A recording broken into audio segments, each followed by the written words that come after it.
Welcome to online class. I am Abdul Rashid, an assistant head teacher of Bamia MM Secondary School and also an English teacher. Now I am going to the online class for class 10 TAT question. Dear students, I hope you all are well by the grace of Almighty Allah. I am also fine.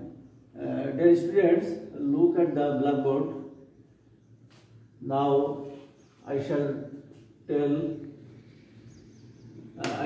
discuss about tag question. Dear students, you know tag question or question tag is a question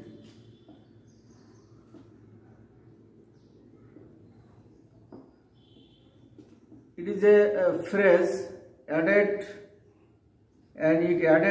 to the end of a statement or in order to turn up into a question or check that the statement is true. প্রিয় শিক্ষার্থীবৃন্দ, আমি তোমাদের tag question নিয়ে আলোচনা করব। At first আমি দুটো sentence বোর্ডে লিখি, তোমরা খেয়াল করো।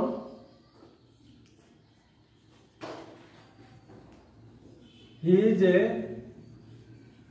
good boy.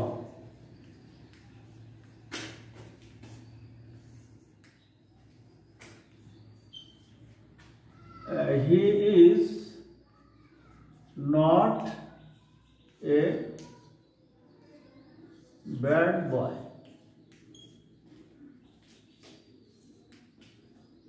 দেখো এখানে he is a good boy.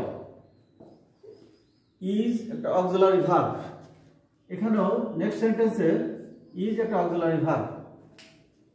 তো প্রথমে ট্যাগ কোয়েশ্চেন করার কিছু রুলস আছে। প্রথম রুলস হচ্ছে যে সেন্টেন্সে থাকুক না কেন আমরা সর্বপ্রথম অপারেটর অথবা অপারেটরের আরেক নাম হচ্ছে অক্সিলারি ভার্ব। এই অক্সিলারি ভার্বটাকে আগে আমাদের আইডেন্টিফাই করতে হবে। যে সেন্টেন্সটা আমরা ট্যাগ করব সেই সেন্টেন্সটার অক্সিলারি ভার্ব কোনটা সেটাই আমাদের আইডেন্টিফাই করতে হবে। তো এরকম আমাদের অক্সিলারি ভার্ব অর্থাৎ অপারেটর 23 থেকে 24টা অপারেটর আছে। যেমন আমি এখানে একটু সংক্ষিপ্তভাবে লিখি কয়েকটা, যেমন am, is, are, was, were, shall, should, can, would, may, might, need, dare, do, does,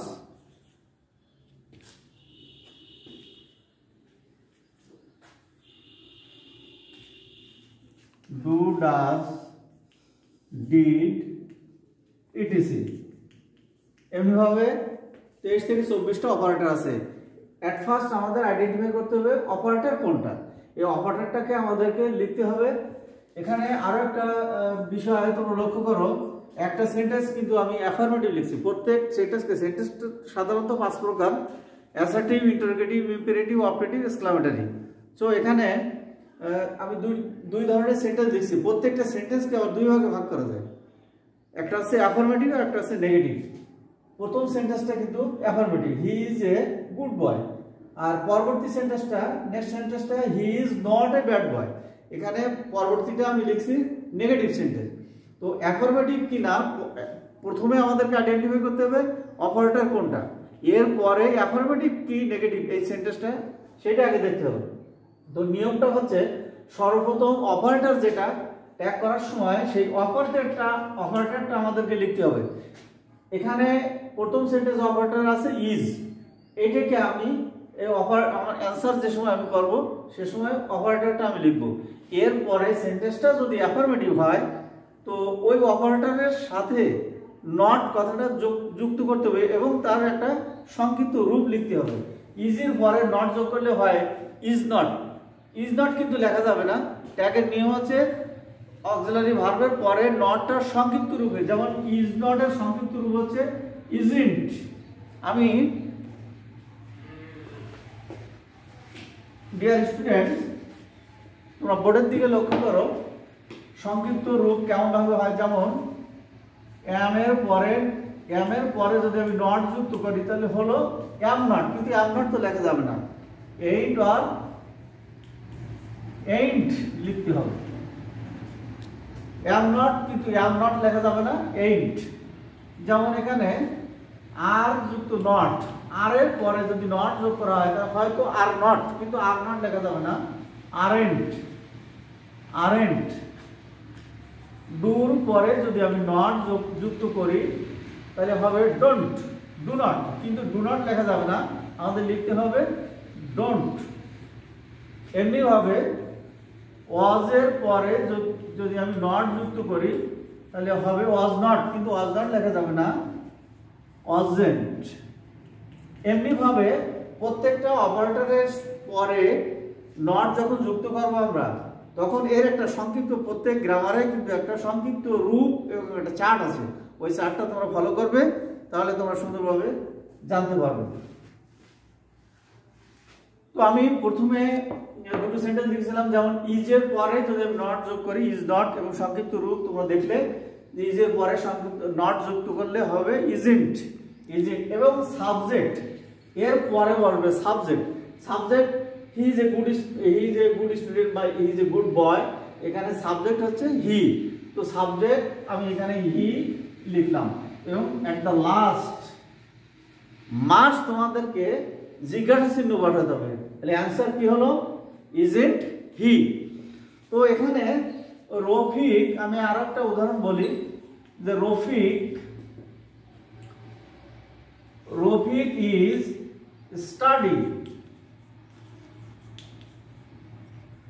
studying English.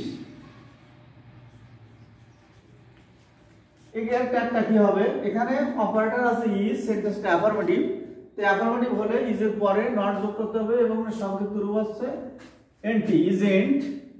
এবার সাবজেক্ট আছে রফিক, তো রফিক তোমরা জানো রফিক তাহলে কোনো কিছুর নাম, a noun is the name of anything, so here Rafiq is noun. তো নাউন হলে নাউন কিন্তু লেখা যাবে না, নাউনের প্রোনাউন রূপটা লিখতে হবে। তো রফিকের প্রোনাউন হচ্ছে হি। এখানে যদি কোনো মেয়ের নাম থাকতো, suppose Asma, Asma is a good girl, তো এখানে যেহেতু সে একজন মেয়ে, তো এখানে আমরা এই আসমা নাউনের প্রোনাউন রূপ লিখবো শি। ছেলেদের বেলায় হি, মেয়েদের বেলায় শি।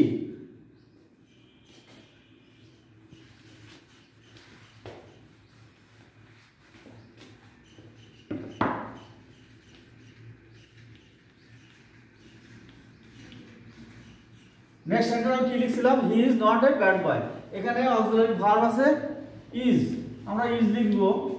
আর এখানে সেন্টেন্সটা এখানে সেন্টেন্সটা আছে নেগেটিভ, তো নেগেটিভ যদি থাকে, কোনো সেন্টেন্স যদি থাকে, তাহলে কিন্তু আর আমরা ট্যাগ পার্সন করার সময় এখানে অপারেটর পরে আর নট কিন্তু যুক্ত করা লাগবে না, তাহলে শুধুমাত্র ইজ এর পরে হি হলো সাবজেক্ট, ইজ হি, লাস্টে জিজ্ঞাসা চিহ্ন। তাহলে অ্যান্সার একটা প্রথম সেন্টেন্সে অ্যান্সার হলো কোনটা, ইজন্ট হি, নেক্সট সেন্টেন্সে ইজ হি। ডিয়ার স্টুডেন্টস, আমরা অন্য সেন্টেন্সে যাব। তাহলে সর্বপ্রথম মনে রাখতে হবে আমাদের অপারেটর কোনটা, সেটাকে আইডেন্টিফাই করে সেটা লিখতে হবে। সেন্টেন্সটা যদি অ্যাফার্মেটিভ হয় তাহলে তার ওর সঙ্গে আমরা অক্সিলারি ভার্বের পরে বা অপারেটরের পরে নট যুক্ত করবো। এবং সবসময় একটা জিনিস লক্ষ্য রাখতে হবে যে অক্সিলারি ভার্বের পরে নট যখন যুক্ত করবে তখন কিন্তু তার সংক্ষিপ্ত রূপটা অবশ্যই তোমাদেরকে লিখতে হবে, সংক্ষিপ্ত রূপ না লিখলে কিন্তু হবে না। এরপরে তোমাদেরকে আরো একটা জিনিস আমি জানিয়ে রাখি, কিছু সেন্টেন্সে কিছু ওয়ার্ড আছে যে ওয়ার্ডগুলো কিন্তু নেগেটিভ সেন্স, যেমন আমি বলি scarcely, SCARCE scarcely, little, little, never,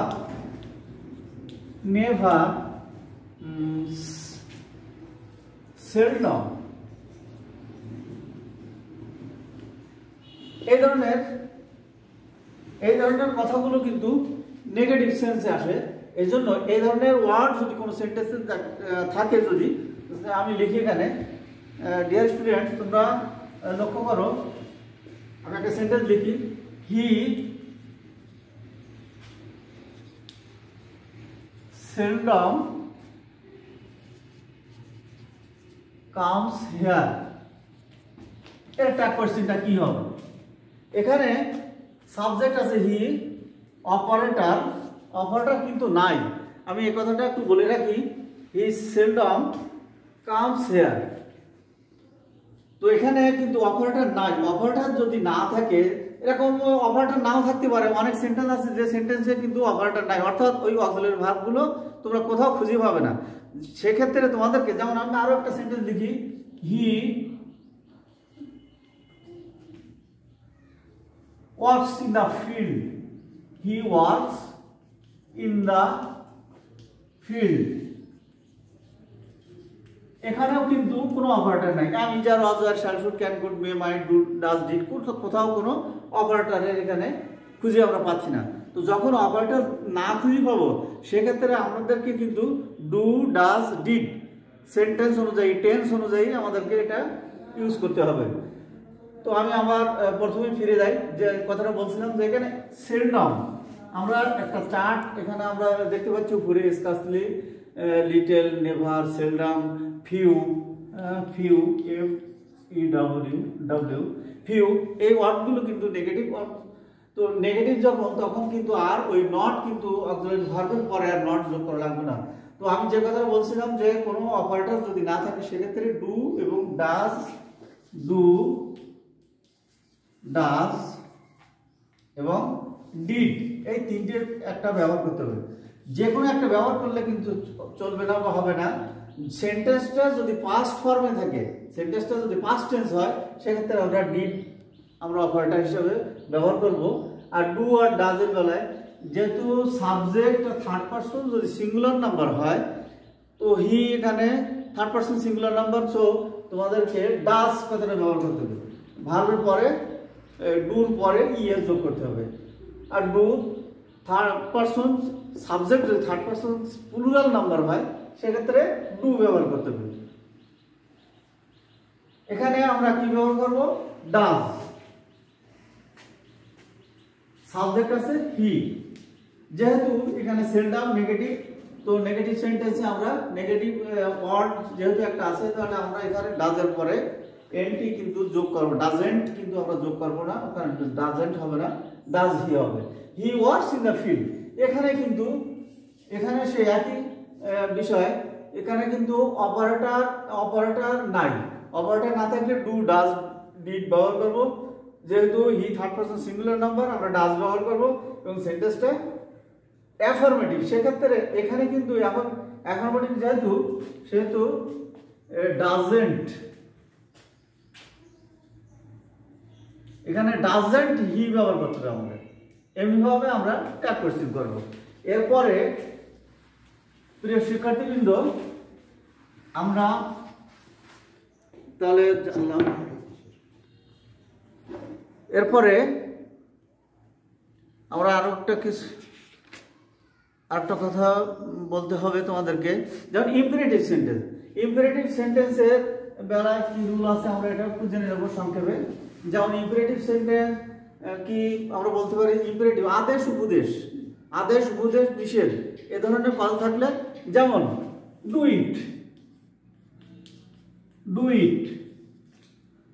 ইট, তারপরে ডোন্ট মেক এ নয়েজ, গোলমাল করো না, ডোন্ট মেক এ নয়েজ, গোলমাল করো না।